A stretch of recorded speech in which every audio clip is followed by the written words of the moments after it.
Live on TikTok, I believe. We are live on YouTube. Let's go over here to Instagram. Okay, and we are live. Sorry, we're a couple minutes late today. I left my laptop in my car, so I had to run down and get it because we do this through my laptop, even though we're in my office today. So hope you had a great week and are getting ready for the start of the summer with the big Memorial Day weekend. I actually am taking a Monday off and going to spend some time with my family. We're going to go on a little bit of a vacation, so I'm looking forward to that. I hope you all have some fun summer plans. It's definitely getting hot down here in South Florida, that is for sure. But it's been a busy week as usual over here, and we're getting ready for the summer. Summer is definitely a busy season when you're in the air filter business or anything related to air conditioning for sure. So we're spending a lot of time planning and getting ready for our busy season, which really this weekend actually generally is the start of our busy season because it's kind of the mark of the summer, and when people are starting to think about all of their summer chores, and changing your air filter is generally on the top of a lot of people's list when they're turning on their air conditioning for the first time and getting ready for the summer. So definitely kicks off the busy season for us. And for us, that means lots of planning behind the scenes and making sure that we're getting ready to execute for our busiest time of the year. It's a little bit different than a lot of e-commerce businesses, I think, that really focus so much on fourth quarter and Christmas and holidays and whatnot. We're kind of anti-cyclical in that way, and that the summer is by far our busiest time, and kind of with the the height of it being the middle of July, which also happens to coincide with Prime Day, where there's a lot of buying traffic in the height of our busy season, which is generally kind of the peak for us every year. And so that planning really started at the beginning of the year, but now we're really at the point where we're starting to execute around that, and having a lot of a lot of energy that's going to the execution around that. And so it's always fun for me, but as kind of as the business has grown, and as we've gotten bigger and have better teams that are kind of in charge of each of these things, that we get better and better at planning it, and it's kind of interesting and fun for me actually to watch the teams planning for it in such an organized way, whereas historically I was kind of in charge of it and probably did it in a less optimal way a lot of times, or more chaotic way, and we're really approaching it in a more systematic, structured way this year, more than ever. And that's really what I spent a lot of my week kind of observing. But it's been it's been fun to watch.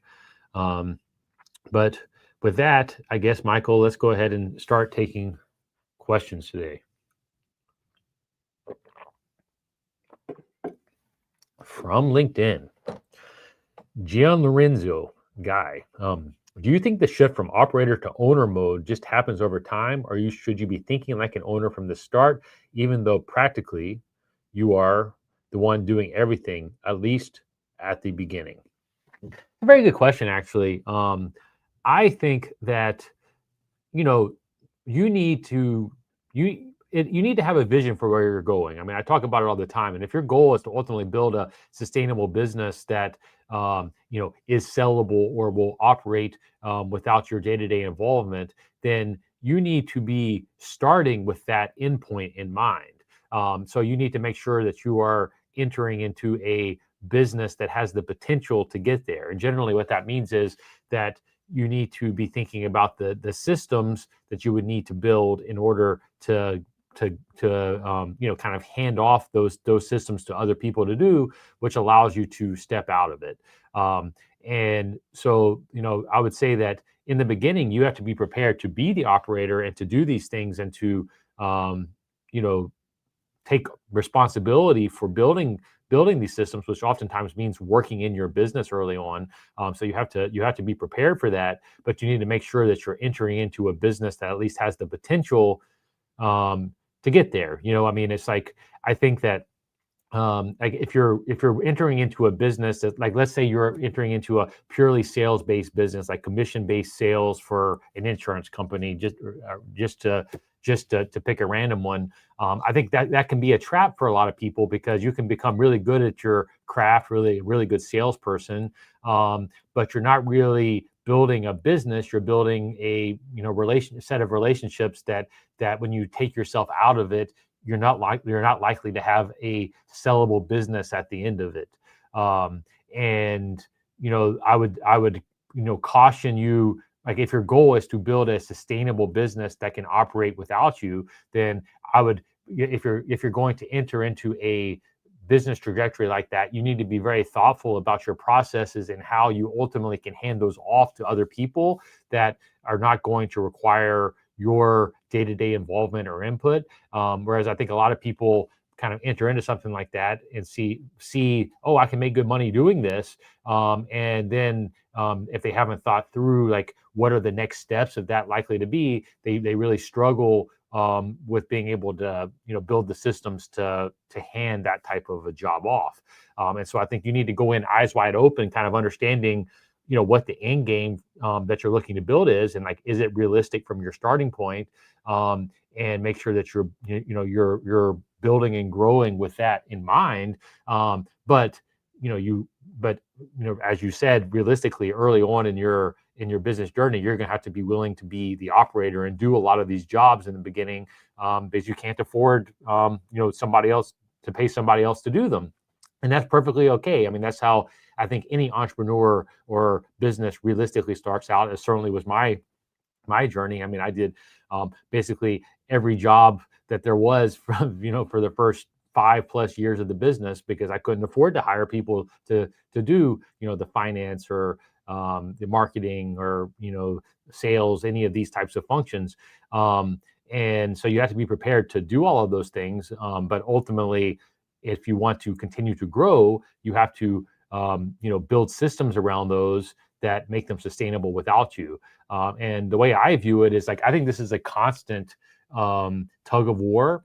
Like, if you have a business that you really intend to grow, then you have to always, in my opinion, be in an operator mode. I mean, like, I view myself as very much as an operator. It's just that I operate, I build systems that allow something to be sustainable without me, and then I let them continue to do that and continue to organically grow and build on those systems, while I go out and I find new opportunities that I can be an operator in, that I can ultimately build systems around, and then hopefully hand that off to my team, and continue that process year in and year out. And that's really, at least my view, for how you're able to grow a business over time.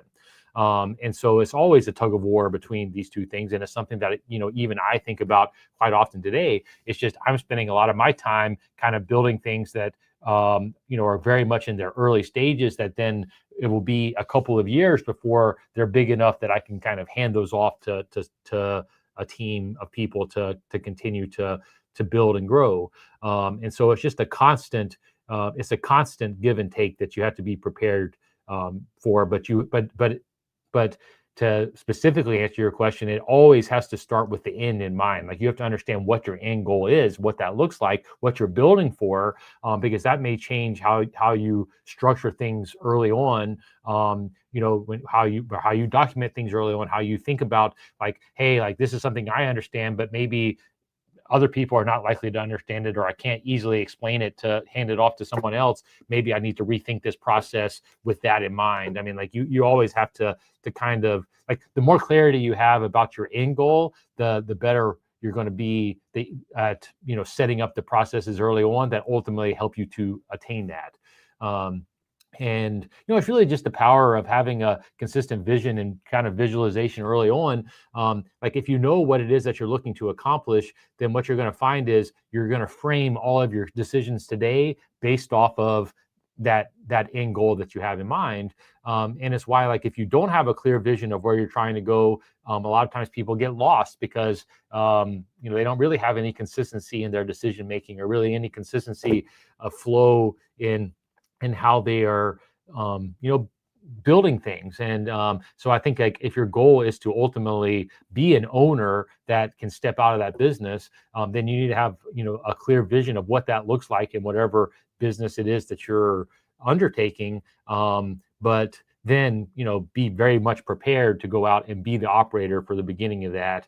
And, that's perfectly fine, but you just have to know where you're going, because then as you see the opportunities to get closer to that vision that you set out, you're going to take them. And that's ultimately what's going to bring you a step every day closer to being that owner in the way that you describe it. So hopefully that answers your question, but I think that is definitely definitely smart to start out knowing that you're going to be prepared to get in and do roll up your sleeves and do the dirty work and do what it takes to be successful. I mean, I think that having that awareness going in is super smart and is going to really be helpful for you. But at the same time, you know what your end goal is, know what your end game is, what you're really looking to accomplish. Be very clear about that. The clearer about that you can be, the more likely you are to make decisions over time that are going to be consistent with that long-term vision. Because if you're clear about that long-term vision, then it's going to make all of the kind of day-to-day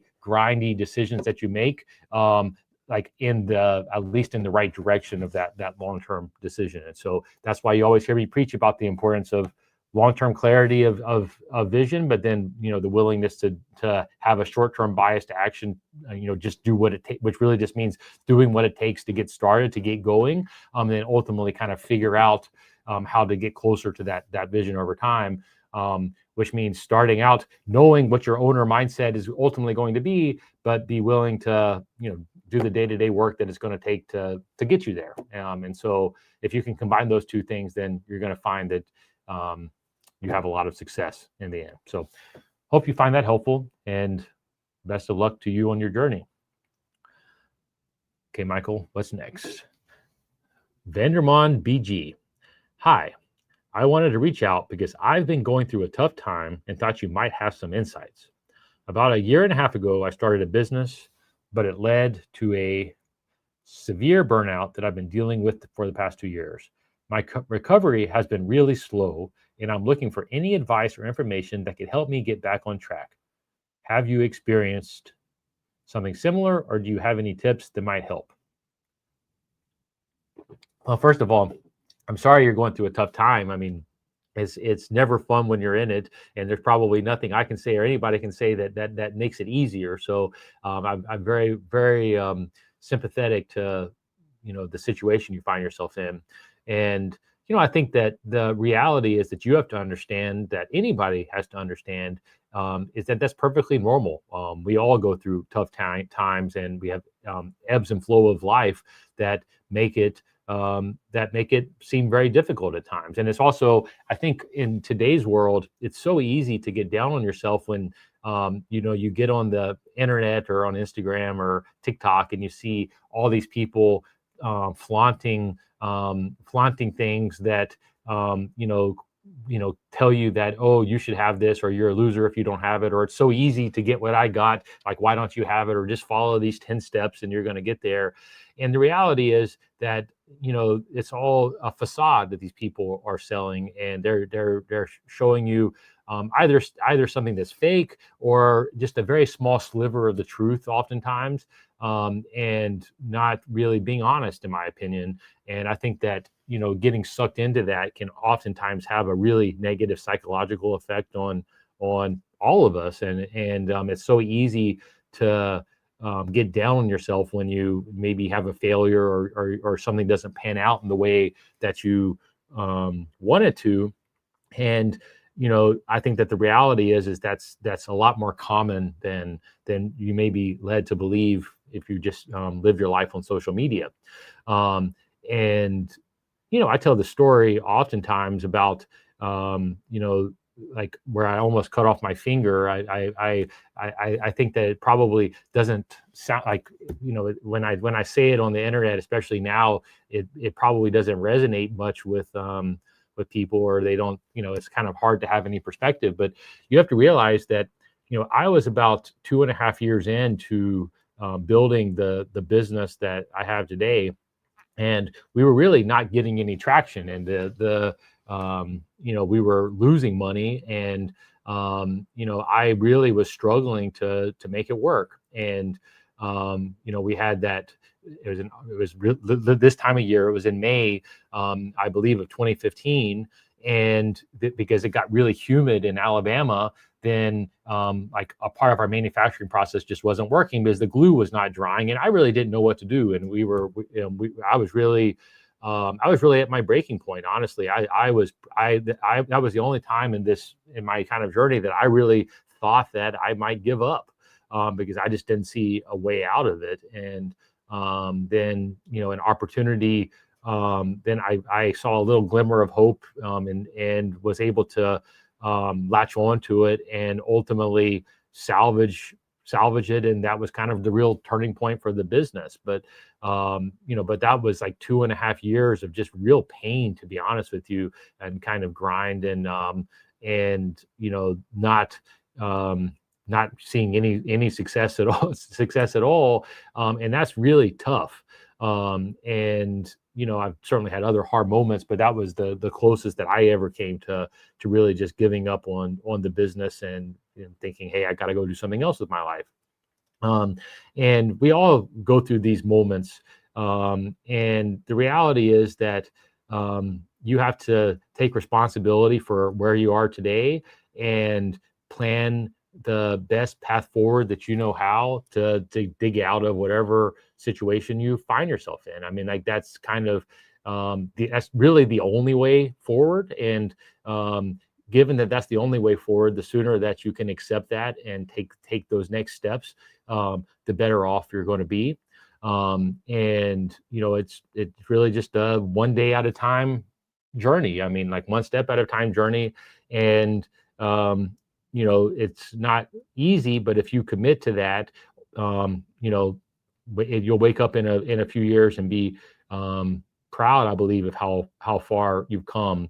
I think that the real key is you need to have a plan, which means that, like, I talk about it in terms of long-term vision, but you have to know, like, really what it is that you're looking to accomplish, where you're looking to go, and then start to build out the small steps that it takes for you to get there. I mean, and that can mean so many different things. It can mean going and getting a job so you can pay your bills today, and then planning, like, how you're going to start a small side hustle or start saving a little bit of money to be able to build towards a bigger dream 1, 2, 3 years down the road, that then you ultimately, hopefully, can compound into something bigger. I mean, this stuff takes time. You have to be patient. You have to be patient with yourself. You have to recognize that it's not going to happen overnight, that nobody's going to come and save you tomorrow, that you're not going to get a big break tomorrow in all likelihood that's just going to rain money on you and make all your problems go away.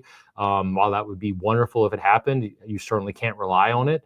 You need to come up with a plan, and a plan that you believe in, and that you can follow, and that you're willing to be consistent with, and then do it. Take the next step and just start grinding day in, day out towards that plan. It's not glamorous. But it's really the only way out. And the sooner that you can accept that and start taking that action moving forward, the better off you're going to be. And I think that what we all struggle with, I mean, and one of the things I struggle the most with, but I think we all do so much, is with the patience. Because, like, you listen to me and say, okay, David, that's great. It's easy for you to say, you got whatever. But I don't have 10 years or whatever it is to devote to it. And the reality is, you don't have, like, 10 years will go by like that. And you don't have another alternative, right? Like, you can sit here and be miserable every day and, like, wallow in your self misery and not take any action. And then in 10 years, you're going to be in the same bad spot that you are today. Or you can take ownership of it, start digging out, start, taking the steps that you need to build something, and embrace that, and then wake up in 10 years. And I think, in all likelihood, be quite proud of what you've accomplished. But the problem is that, when you're living it, that 10 years feels like forever, right? I mean, it feels like, you're like, oh, I can't wait that long. You want to say, or I want to have I want to be rich today. Of course, we all want this stuff today, but the reality is it takes time. And I think that where people get hung up is they have unrealistic expectations of how quickly they're going to be able to make a change or to be able to build something big. And they set these unrealistic time horizons. Like if you say, hey, I'm going to have all this stuff fixed in 6 months and everything's going to be great, I would tell you that's just probably not realistic. And I think that oftentimes people, or even 2 years, you say you worked on this thing for 2 years, I think maybe had unrealistic expectations of what can happen in such a short period of time. You have to be setting yourself up to grind and build for the long haul. And that is the only secret that I know of in life, is you have to have that patience and that persistence over a long period of time to be able to build something meaningful. And I just think that if you can harness that patience and have that kind of acceptance for yourself, and that it's going to take some time, and that's okay. Like the sooner you can accept that, the better off you're going to be. And I guarantee you, if you really took that advice to heart, which is hard to do, but if you really took it to heart and really committed to that 10-year journey, that you'll wake up in 10 years and be shocked at just how much you were able to accomplish from where you are today. And the beauty about doing it over a long period like that, sorry, getting a phone call, is that it kind of takes off some of the pressure. You don't have to burn yourself out as much as you might think, because committing to that longer term vision, longer term persistent effort means that you don't have to move as quick on that journey, or as frantically, right? Because you're going to let things compound and build, and over a period of time in a way that you can sustain. And I think that making sure that when you're thinking about building next time, and thinking about, like, what are your goals going to be, like what are you going to commit to yourself that you're going to accomplish, you need to be thinking about really setting a sustainable path for you, one that's not going to burn you out, or one that's going to really zap all your energy. You need to think about, like, how am I going to be able to do this in a way that's going to be sustainable for me, and maybe give yourself a longer time horizon to achieve it, but do it in a way that is going to be consistent with a life that you can sustain. And I think that that's super important, and something that a lot of people don't take into account. They think, oh, I want to get a six-pack in 30 days, and then they go out and they crash diet and do like all this exercise, and then they find all their joints are hurting, or they ultimately give up because they're just too tired, or they don't have the energy, or lose the willpower, right? I mean, like in fitness, this happens all the time. People do that, and then they give up, and then they end up in a worse spot than they were before. Same is true for life. It's just an analogy for the rest of life. And I think that if you found yourself like really burned out, then you were not chasing something that was sustainable in all likelihood, or something that you could do for the next decade. It's like when you go out and you think about what's next for you, then I would encourage you to think about a lifestyle and a choice that would be sustainable for you, that you can sit here in a decade from now and say, hey, I was able to accomplish that. I actually able to do it and stick with it. Whatever career path or business plan that is, if you put yourself in a situation where you can sustain it over a long period of time, you're going to have a much higher probability of success. And I think it's very akin to the fitness gurus that will tell you, like, don't do the crash diet, don't do the ridiculous exercise plan. Just start with one action a day. Take one little action a day. It's something that that you can build on, that you can commit to doing consistently over a long period of time. You're going to have a way higher probability of success with that than you are if you crash diet, or just spend all this energy in a short period of time to really not accomplish anything. And because you're not going to get anywhere in a short period of time, and then you're going to burn yourself out, you're going to give up, and it's not going to be sustainable. It's true for everything in life. And so I think that that's what you need to be thinking about as you pick yourself up to kind of build the next chapter of your life. What are you going to build that is or what frameworks are you going to put in place, or what are you going to commit to that is going to ultimately be sustainable for you, and do that for a long period of time. So I wish you all the best. I know it's not fun. It's never fun going through tough times. We all do, and it always is not fun for any of us when going through those tough times. And tough times are also relative, and that that what's tough for me maybe maybe one thing, and what's tough for you is completely different. And we're all wired differently. All have different experiences. All have different you know um, life experiences that frame what's hard and what's not. So it's all relative. So like I think that we oftentimes judge people too harshly because something that is really tough for them, we may have said, hey, that's nothing compared to what I've had to deal with.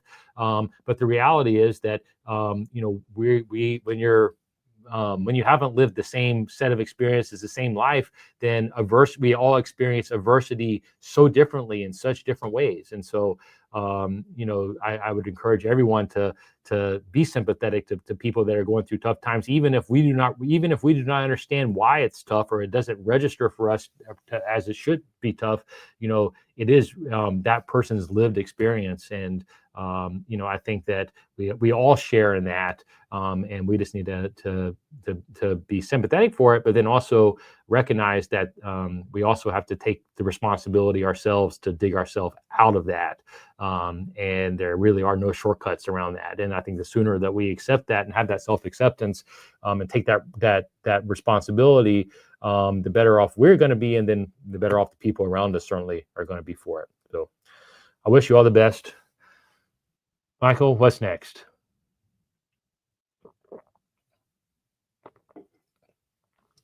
Ian Harper. Hey, David, how do you manage your sleep cycle by running a business?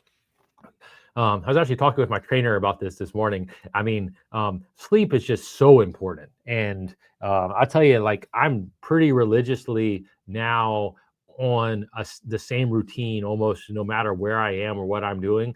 I get in bed by 9:15 and I'm up at 6 a.m. every day. And I mean, that's basically my routine no matter where I am, where I'm traveling, what I'm doing. It's pretty rare now that I don't uphold that.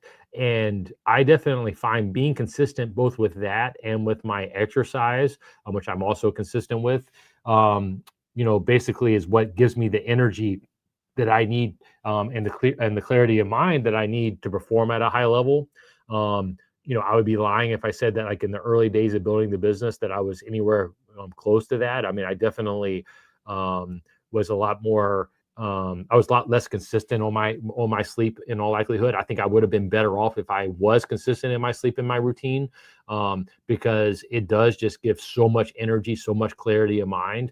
I think that I've seen it with people around me, and it's something that I really guard against is getting sucked in, like scrolling on the internet, or reading even work related things past like 8:30 at night. Like, if you allow that into your mind, then it's just going to keep your mind engaged, keep your mind going, makes it extremely hard to shut off. And I think ultimately is what keeps you from going to bed and having that consistent sleep.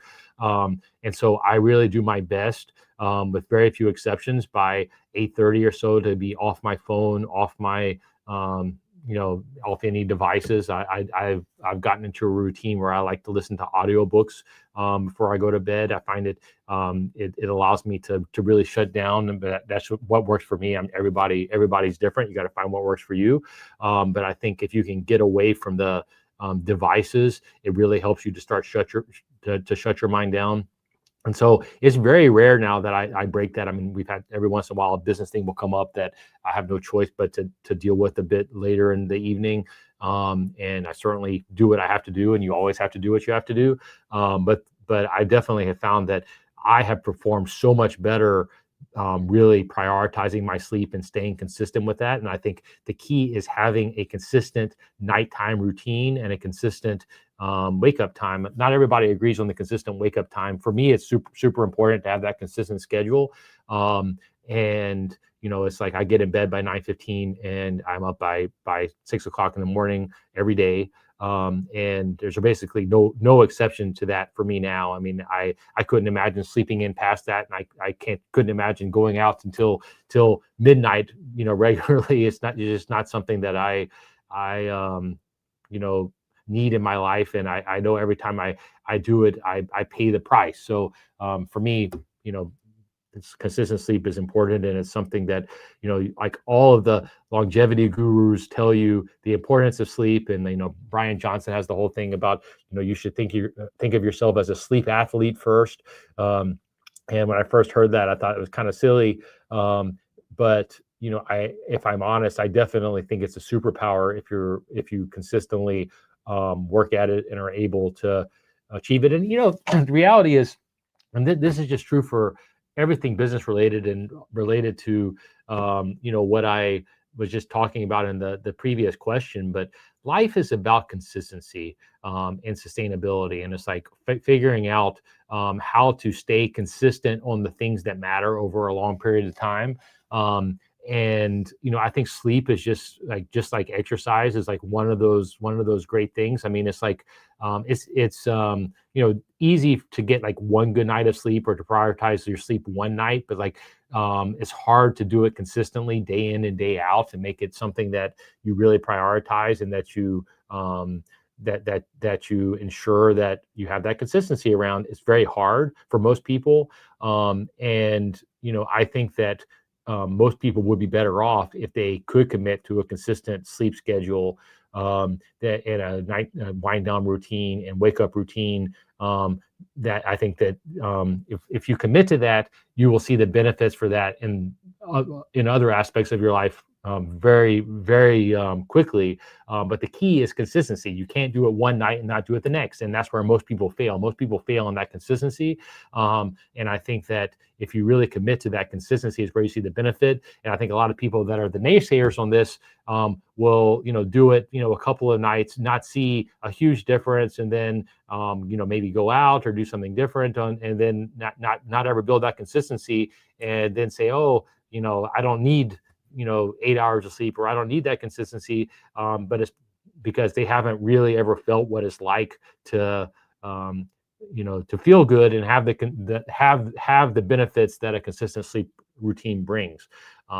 So it's definitely something that I find to be important, and I think most people would benefit from doing. But I also recognize that it's easier said than done.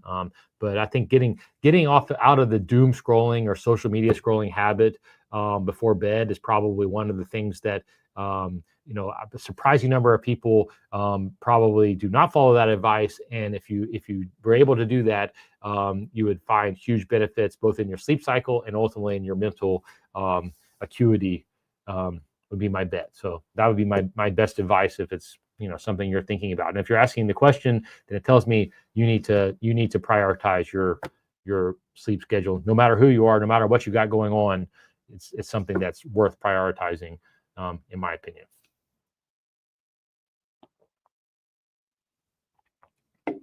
Marius, hello, Mr. H. My goal is to build a physical luxury office and art supply store where you get excellent advice in the buying experience.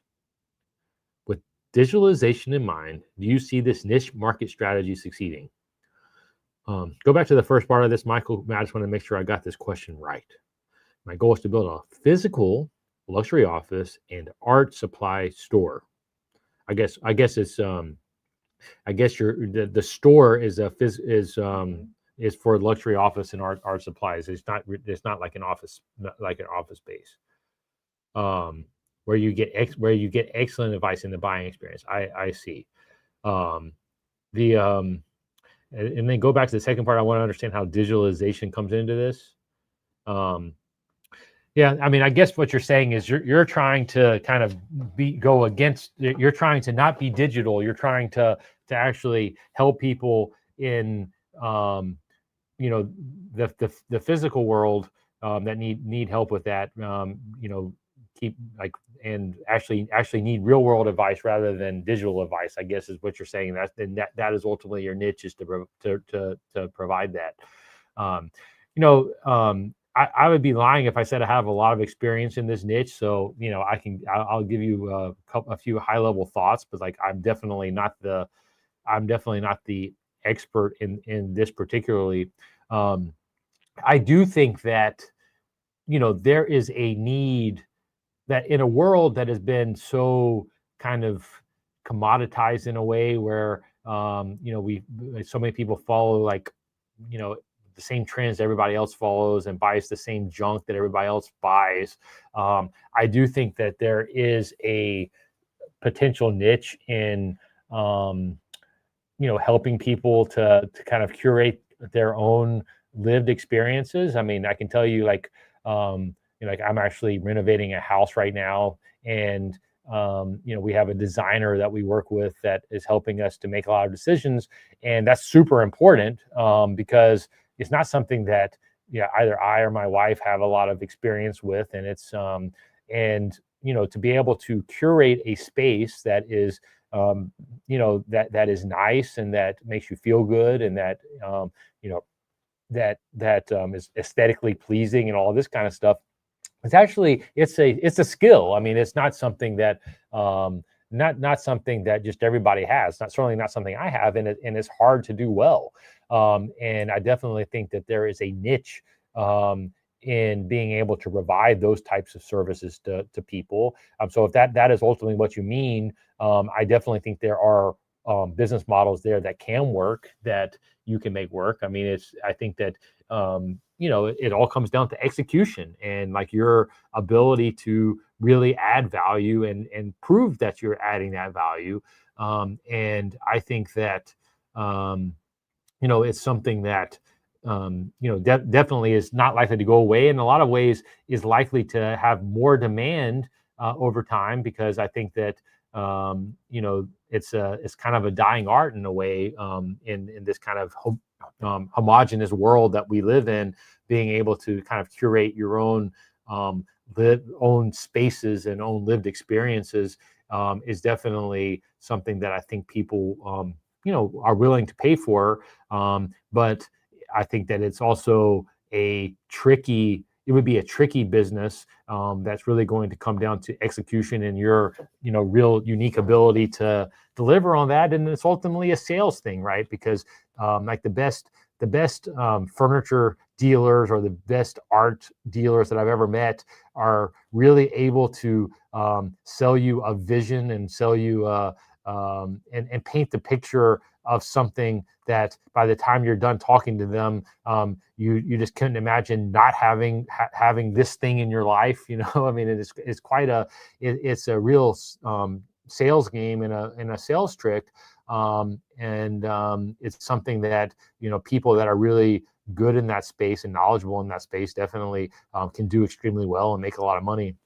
I'm sure building these businesses, and the people that they deal with oftentimes really value them because they are looking for that kind of advice or whatnot. And so I think that if that's kind of what you're aiming for, then I think that I mean it can work. I think that it's just hard. I mean, like the best advice I would get is make sure you're doing it in a market that is likely to be able to sustain what you're looking to sell. I mean, I think there are a few kind of luxury markets in the U.S. where something like that is going to have a much higher probability of success than if you do it in the middle of nowhere and some small unknown town. I think it's going to be a much harder business to make succeed.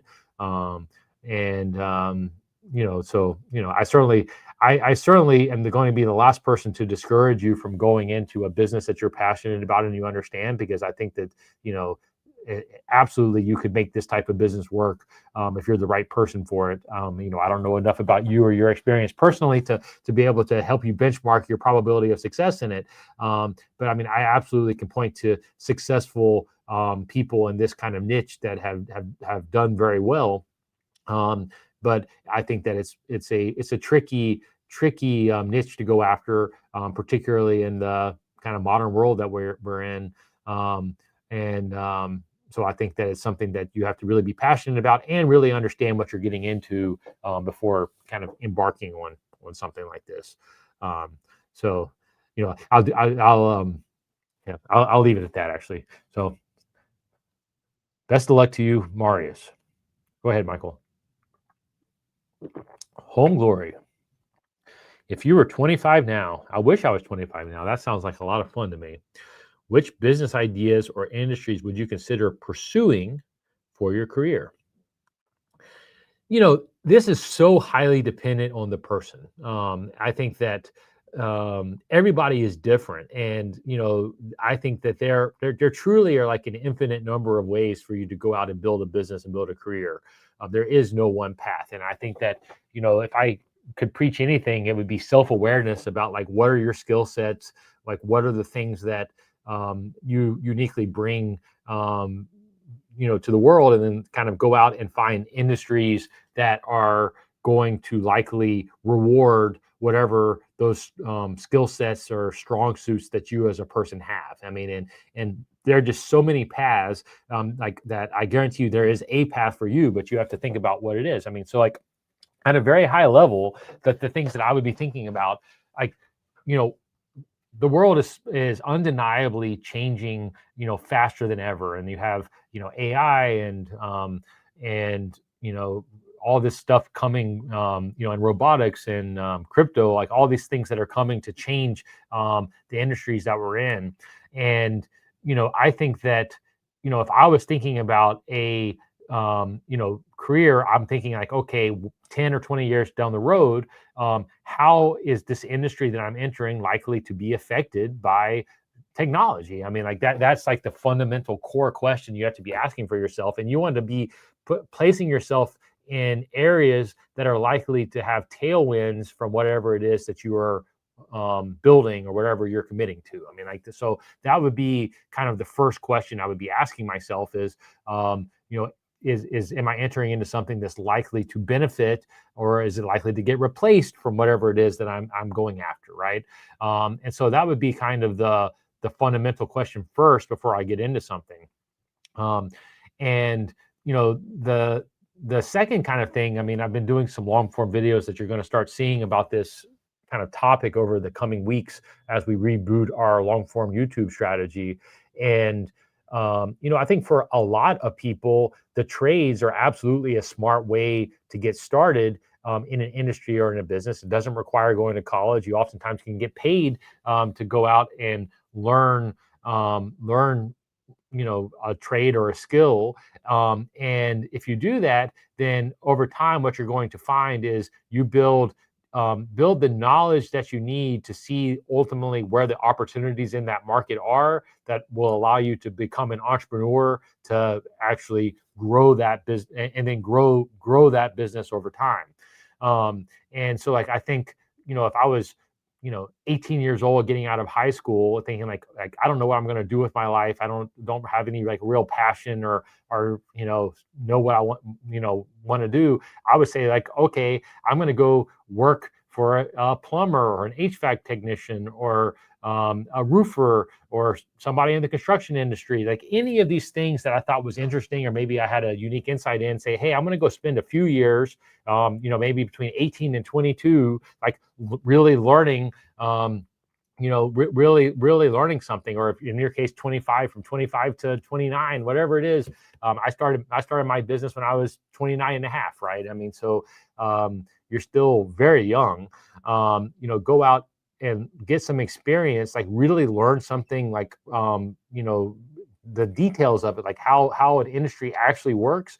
And then what you're going to find is you're ultimately going to see an opportunity that you believe in that is likely to take you down a path. But then like where the real skill comes in though is, and like where the real money is likely to be made if you take this path, in my opinion, is at the intersection of a couple of things. So like go out, like learn how a plumbing business works, or an HVAC business, or a roofing, or any business you can think of, any physical service business or physical products business. Like learn how that business actually works.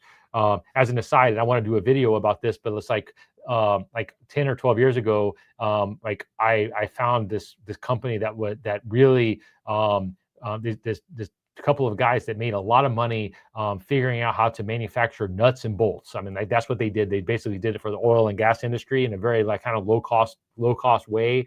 And they ultimately sold that business for tens of millions of dollars to a private equity company after a few years. This was in the last decade, selling nuts and bolts. Like, I just use that as an example. You really can do this in anything. I understand that business very well, and I was almost copied them at one point because I was like, hey, this is really good business. But if you had gone out early on in your career and worked in that business, saw it, and then went out and started your own version of it, you could have replicated that. I guarantee you. You can do this in any industry, and that's really my point, is you can do this in anything. But go out, figure it out. But then, like, the real money is going to be made at the intersection of two things. So, like, or the intersection of two trends. So, like, you go out, you become the best in that nuts and bolts business or that plumbing business, whatever it is that you really learn, you really get at.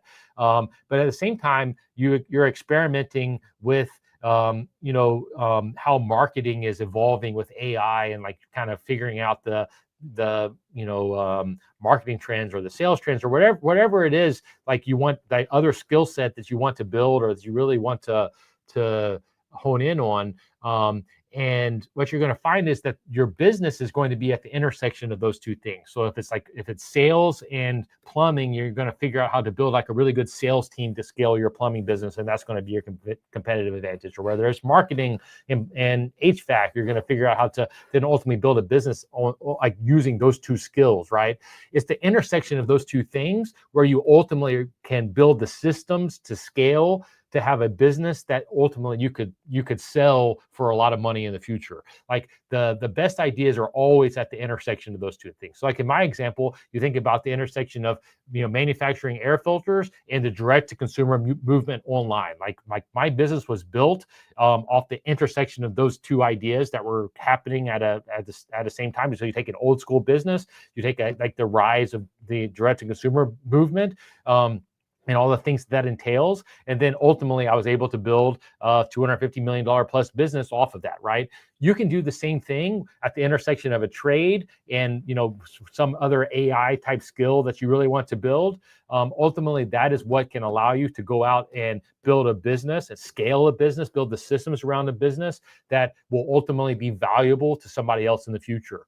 And so that is why I encourage this strategy for people early on, like in their 20s, that don't really know what else they want to do, to go out and build this. Like, if you're super technical, like, and you like a super programmer type, then there's so much you can do with AI now to basically go out and build businesses much cheaper than the legacy incumbents forever. Like, if I was like a real technical person, that's probably something I would consider doing, is going out and like building SaaS businesses at a fraction of the cost, as an example, that I know I could sell into a niche. Like, an example there's a company that basically does the software for truckers, for instance, and I've used their system, and it's very like legacy based, very old school, and like it would be right for somebody to come in there and say, hey, I'm going to build the software specifically for this trucking use case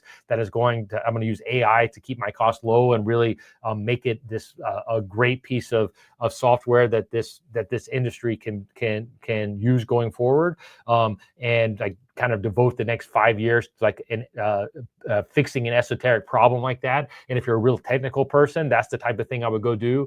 Find a problem that maybe is not super sexy, that is maybe dominated by like a legacy old piece of software that's expensive, and figure out how to use my technical skills to really build a better version of that's going to be modernized and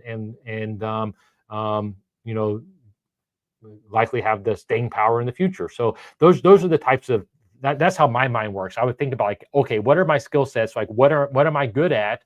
And then find a kind of boring industry that I can kind of insert myself in and use my skills to ultimately go out and grow. And you can do this in anything. I mean, if you truly can do it in anything, but ultimately your best bet is going to be at the intersection of kind of a boring business and like new trends that are emerging, and figuring out how to combine those two things. And that's ultimately what's going to allow you to get a disproportionate outcome disproportionate outcome if you want to scale and then ultimately grow and sell your business.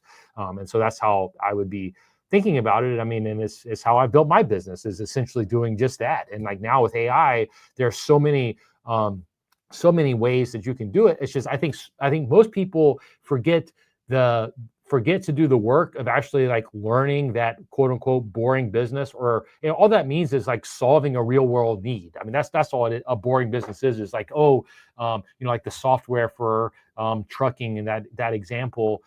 Boring business, not something that people like, wake up and say, hey, that's super exciting. But if you're able to solve that problem using AI or kind of modern technology, then ultimately that can be very valuable. Same way like with HVAC business, like if you're able to scale that business, ultimately it's very valuable. But the thing that people forget is like you have to actually be able to operate that business. You have to understand what a customer actually needs. You have to understand like how to manage technicians, like all of those problem points that most people just forget about. They want to go build the sexy software, and do that kind of cool thing that looks good for headlines, but they forget like the only way that works is if you actually understand the fundamental need that you're solving, which is why I encourage people to start with like kind of learning how the world works through these kind of boring businesses, or just these day-to-day needs that people have. If you can learn that, and then you can kind of use technology to solve them, then that's where you're going to find those are the intersections where you're going to find the best opportunities, in my opinion. But it all starts with really learning a trade, learning a business, learning a craft, and that just means that can mean so many different things. I mean, I talk about the trades because it's something that resonates, people understand, but they could be chiropractors or teeth whiteners, like whatever, like there's like anything you think of, you can ultimately build a business out of it. But it's going to be at the intersection of these two skills, is like learning the practice of, home health services, like getting in that, like really learning what that's like working as a practitioner for a while, then maybe managing a few people in that, understanding the pain points, and then figuring out, hey, how can I scale this through technology, and through kind of modern marketing and modern, ERP systems or whatever it is, and like really understanding the intersection of those two things is what will allow you to scale. But it all starts with understanding the fundamentals of how the business works. So many people want to start with the sexy part of the scale. They say, hey, I'm just going to go buy 5 of these things and scale them. But that never works because they haven't actually done the work of working in that business, understanding what the actual pain points are so that they're solving the right problems from the beginning. That's the piece that so many people leave out. And that's why for young people, when you have time on your side, then go out and just get in the nitty gritty and learn one of these businesses, any business that you're interested in from the ground up, because then that's what's going to give you the leverage later on to actually go and execute on these strategies that you hear people talking about on the internet, like, buying up these smaller businesses that the baby boomers supposedly are selling, or actually starting a business and scaling it. Like, you will be able to do that if you go out and you learn the fundamentals, you learn the basics of an industry from the ground up. Like, if you do that is going to be the basic building block that is going to allow you to go out and build this successfully later on. I did this the opposite way. I committed to something before I really understood the industry that I was going into, which basically set me up for years of pain in the beginning of having to learn that stuff the hard way. But if you're young and you go out and you work in one of these businesses, with an entrepreneurial mind, knowing where you want to go, knowing what your end game is, but you're working because you're going to go there and soak it up and learn from the beginning.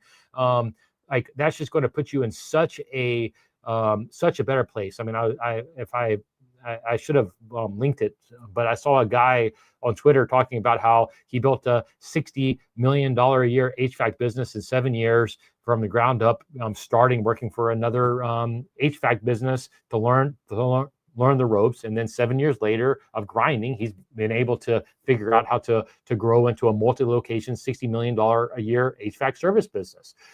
If you look around, you're going to see examples like this everywhere. But the thing that is holding most people back is they're not willing to go actually work in these businesses, learn that actual trade, to be able to get them started in these businesses. I mean, like that is the missing link. They see this, they don't want to do all the work that it takes to learn the fundamentals that you need to be able to systematize and scale these businesses. They want to skip all that hard stuff, and that just doesn't work. It never works.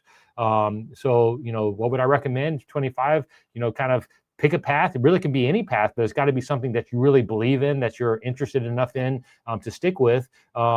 Go, work in one of these businesses, learn it, and then, but keep your eyes open, have that entrepreneurial mind, be studying and thinking like, okay, what is my opportunity? Then, when it hits you, I guarantee you'll know it, and you're gonna that's gonna be your lightning bolt moment that you say, hey, that's what I want to go work on, and then you're gonna start building from there. And I guarantee you, it's a path that will work if you just do it. So with that, Michael, I think that's all I got today. Thank you all for showing up. I really hope you have a great Memorial Day weekend. I really would appreciate it if you would hit the like button for live streams. Don't forget that we do answer all of the questions that go to our community board first. So that's that if you go to our YouTube community, that's where if you ask questions throughout the week, Michael goes through them all, and those are the ones that get priority. So we definitely will answer those if you do that. And with that, I will see you next week. Thanks for showing up.